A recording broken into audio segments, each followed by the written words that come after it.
Subscribe now and press the bell icon. Never miss an update. भाई versus भाई में दोनों भाइयों ने सियासी नवाब कौन होंगे, कबाब कौन खाएगा और सियासत के पेचीदे सवालों का जवाब कौन देगा, उसके लिए आपके साथ कुछ साथी लाने का काम किया है। हमारे साथ है यूपी बीजेपी के प्रवक्ता राकेश त्रिपाठी जी, इनका स्वागत कीजिए। इसके अलावा हमारे साथ है अरविंद शर्मा जी, प्रवक्ता अपना दल के। तहसीन भाई की साइड पर है डॉक्टर एमएच खान, बीएसपी के नेता। अमीक जमाई, प्रवक्ता समाजवादी पार्टी और वरिष्ठ पत्रकार रामदत्त त्रिपाठी जी।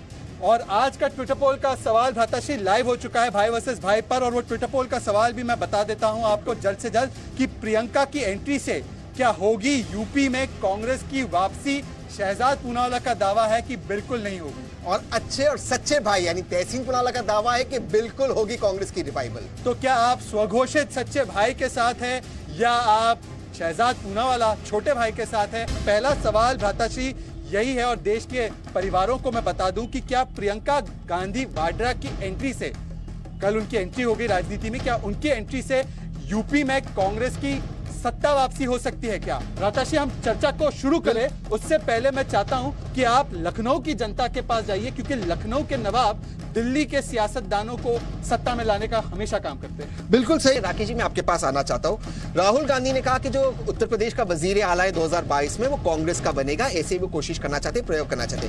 तो क्या प्रियंका गांधी के आने से, प्रियंका गांधी वाड्रा के आने से ईस्टर्न यूपी में, जहां से वजीर आजम भी लड़ते हैं, एक प्रभाव पड़ेगा, पॉजिटिव प्रभाव, और इसका प्रभाव बिहार में भी पड़ेगा, आपको ये लगता है? और कहीं वजीर आजम को मुश्किल हो सकती है? देखिए, सबसे पहले तो मैं तहसीन भाई, एक बात आपने भी कही कि ये नवाबों का शहर है, ये कबाबों का शहर है। मैं भाई वर्सेस भाई के इस कार्यक्रम में जो सबसे बड़े भाई रहे, जो 14 साल मर्यादा पुरुषोत्तम भगवान श्री राम के साथ वनवास पे चले गए, उन लक्ष्मण जिसके नाम पर ये लखनऊ बना, उसको आपने कहीं ना कहीं विसरा दिया था। मैं अपनी आपत्ति के साथ उसको जोड़ रहा हूं कि सबसे बड़े भाई लक्ष्मणपुरी में आपका बहुत हार्दिक अभिनंदन है। शहजाद भाई और प्रदर्शन भाई, आपकी पूरी टीम का बहुत अभिनंदन है। मैं एक आपत्ति जताऊंगा पहले अमीक भाई की बात पर, और उसके बाद अपनी बात शुरू करूंगा। इन्होंने कहा कि उत्तर प्रदेश के लोग खिसके हुए हैं। मैं कठोर शब्दों में निंदा करता हूं कि उत्तर प्रदेश के लोग खिसके हुए हैं। समाजवादी पार्टी अपने इस वक्तव्य के लिए माफी मांगे, एक बात। दूसरी बात, देखिए, प्रियंका गांधी जी के लाने के पीछे दो कारण में मुझे महसूस होते हैं। एक, राहुल गांधी जी का यह बहुत दूरदर्शी भरा और समझदारी भरा निर्णय है, क्योंकि इस चुनाव में पराजय के बाद देश भर में यह मांग उठती कि प्रियंका लाओ, राहुल हटाओ।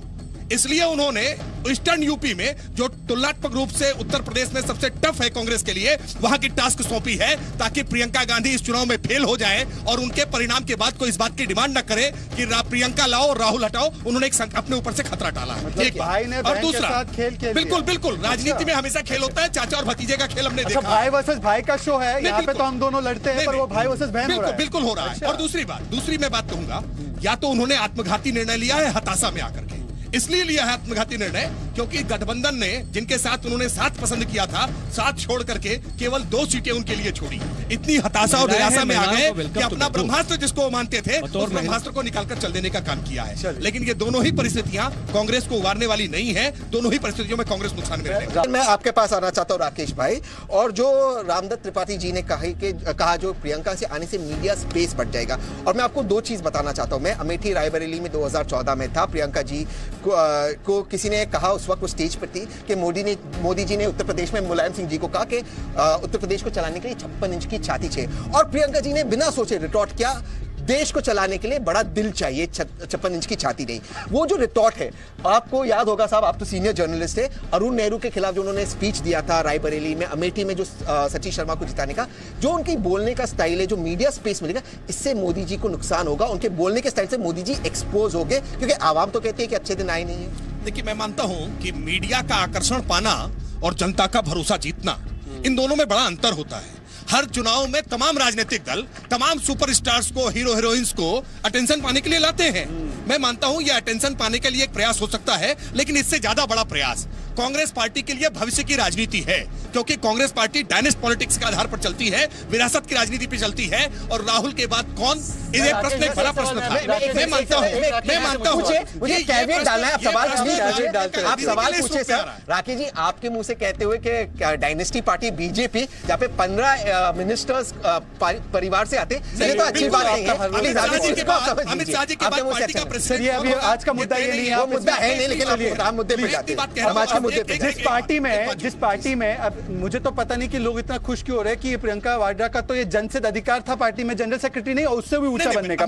छोड़िए, आपको दिक्कत क्या है? केवल एक बात, पर मुझे राकेश जी एक तुरंत जवाब दे दीजिए। राकेश जी, एक तुरंत जवाब दे दीजिए। आपकी दिक्कत बढ़ेगी या कम होगी? अब पहले क्या था, मोदी योगी वर्सेस बुआ बबुआ, अब हो गया मोदी योगी बुआ बबुआ भाई बहन। तो दिक्कत बढ़ेगी या इनका वोट बैंक बटेगा तो आपकी आसानी होगी? नहीं, मैं मानता हूं कि पूरी प्रतियोगिता चल रही है, मोदी रोको प्रतियोगिता चल रही है, और ये भी मोदी रोको प्रतियोगिता में है और हम भी मोदी रोको प्रतियोगिता में हैं। ये मोदी को रोकना चाहते हैं कि वो सत्ता तक ना पहुंचे, और हम मोदी को रोकने की प्रतियोगिता में हैं कि मोदी को सत्ता से जाने नहीं देंगे। हम एक निवेदन करूंगा मैं, एक छोटी सी बात मैं कह दूं। 2014 के चुनाव में उत्तर प्रदेश में 2 सीटें गांधी परिवार को मिली थी और 5 सीटें यादव परिवार को मिली थी। इस फार्मूले से कांग्रेस को लगता है कि अब वो गांधी परिवार के 3 लोग लेकर के आएंगे तो शायद 3 सीटें पा जाएंगे। परिवार को मिल गया, समस्या जी को भी ले 4 सीटें लड़ने चाहता हूं। राकेश जी, यहाँ पे लखनऊ की आवाम है, आप इस सवाल का ईमानदारी से जवाब दीजिए।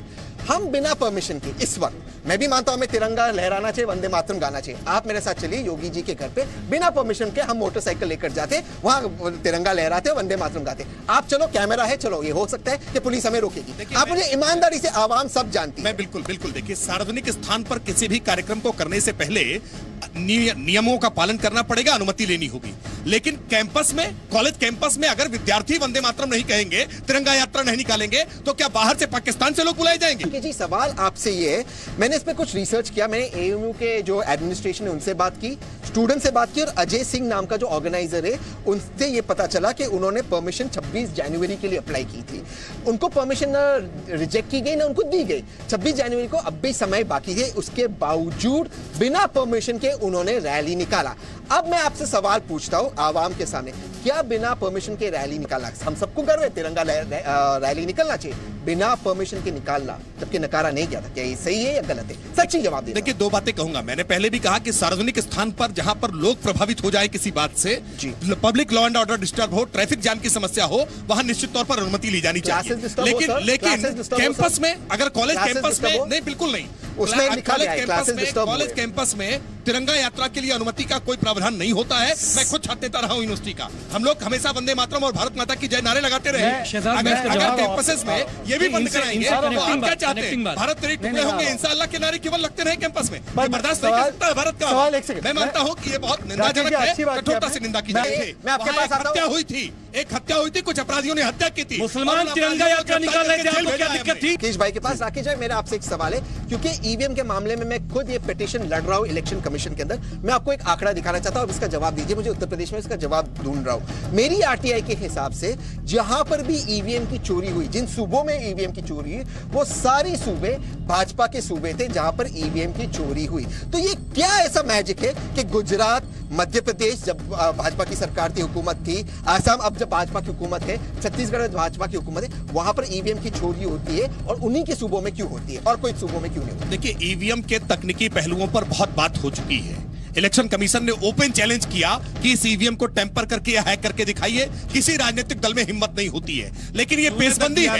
नरेंद्र मोदी जी का आज जिस प्रकार का विकास की पहल लहर है, उसको देख करके डर रहे हैं और इस पेशबंदी में पहले से ईवीएम का राग। सर, ये कौन सा ईवीएम का जादू है साहब कि जब अयोध्या के अंदर उत्तर प्रदेश में योगी जी की हुकूमत में अर्बन अयोध्या में ईवीएम से चुनाव होते, भाजपा जीत जाती, वही अयोध्या रूरल में अगले रोड पर बैलेट से चुनाव होते, भाजपा पूरी सीट आ जाती है। ईवीएम का जादू कैसे है? इस बात को लेकर के पहले से हमेशा धारणा रही है कि भारतीय जनता पार्टी का शहरी क्षेत्र में ज्यादा बड़ा जनाधार रहा है। हमारे ग्रामीण क्षेत्रों में भी अब मेहनत करके पहली बार इस बार नगर पंचायतों में 100 से ज्यादा नगर हम लोग को अगले सवाल की ओर चलना पड़ेगा, प्लीज। हम लोग को अगले सवाल नगर पंचायतें जीती, हम लोग को अगले सवाल की ओर चलना पड़ेगा। बुलेट पर जो लोग भरोसा करते हैं वही बैलेट चाहते हैं। 2019 में लखनऊ किसे चुनेगा अपना नवाब? यहाँ पर जो लखनऊ के अंदर डिसअपॉइंटमेंट हुआ है, उत्तर प्रदेश में डिसअपॉइंटमेंट हुआ है। आप सारे बाइपोल्स अब तक हार चुके हैं, तब तक आप इसका जवाब दीजिए कि सारे बाइपोल्स आप कैसे हार गए?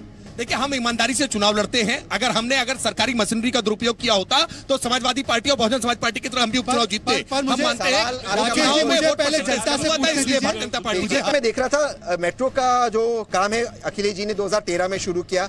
आगरा लखनऊ जो एक्सप्रेसवेज का काम भी अखिलेश जी ने किया, मायावती जी ने काम किया है। आप लोगों ने क्या किया? आपने राजनाथ सिंह जी ने एमपी लाइट फंड स्पेंड नहीं किया, एनकाउंटर राज बना दिया। विवेक तिवारी को यहाँ पे उनकी एनकाउंटर हुई, उनको मारा गया। और लखनऊ मेट्रो में सिर्फ फेटा काटा क्रेडिट लिया, काम कुछ नहीं किया। आप काम बताइए, सवाल का जवाब दीजिए। आपकी बात, आपको सिर्फ एक चीज बता दूं तथ्यों के तौर पे, क्योंकि शो तथ्यों का है। तथ्यों का सवाल है, तथ्य गलत नहीं जा सकते जी न्यूज पे। 85.15% MP light fund Rajnath Singh ने खर्च किया। आप 2015 की मैं बात कर रहा हूं। एक तो मैं आपत्ति व्यक्त कर रहा हूं आपके सवाल पर, जिसमें आपने कहा कि विवेक तिवारी का एनकाउंटर हुआ।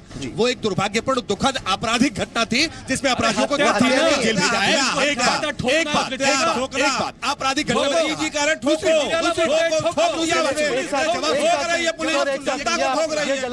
जवाब सुन लीजिए। मेरा कहना है मेट्रो को लेकर के अखिलेश यादव जी अपनी पीठ ठोकते रहे हैं। वास्तविकता में उसमें केंद्र सरकार का जो योगदान था, उस योगदान को दरकिनार करके अखिलेश यादव जी अकेले श्रेय लेना चाहते थे और बिना मेट्रो चलाए ही फीता काट रहे थे। आज उत्तर प्रदेश की योगी आदित्यनाथ की सरकार ने नरेंद्र मोदी जी की सरकार के साथ मिलकर के मेट्रो के काम को तेज गति दी है। इतनी तेज गति से विकास हम लेकर के जाएंगे। राकेश जी, एक सवाल तुरंत जवाब दीजिए। यहाँ पे लाइट इसलिए नहीं लगी क्योंकि आज ही रेड हुई है। 1500 करोड़ का जो घोटाला किया गया था गोमती रिवर फ्रंट के नाम पे, इसकी वजह से लाइट नहीं लगी है कि और कोई कारण? गलत बात है। वास्तविकता में किसी विकास कार्य को हमने रोका नहीं है, लेकिन जहां पर भी भ्रष्टाचार हो रहा है उस भ्रष्टाचार की बिना जांच किए हम उस कार्य को आबाद गति से चलते रहे। जितना प्रोजेक्ट की इसकी लागत थी उससे ज्यादा पैसे खर्च हो गए, बावजूद इसके काम पूरा नहीं हुआ। जांच नहीं करेंगे।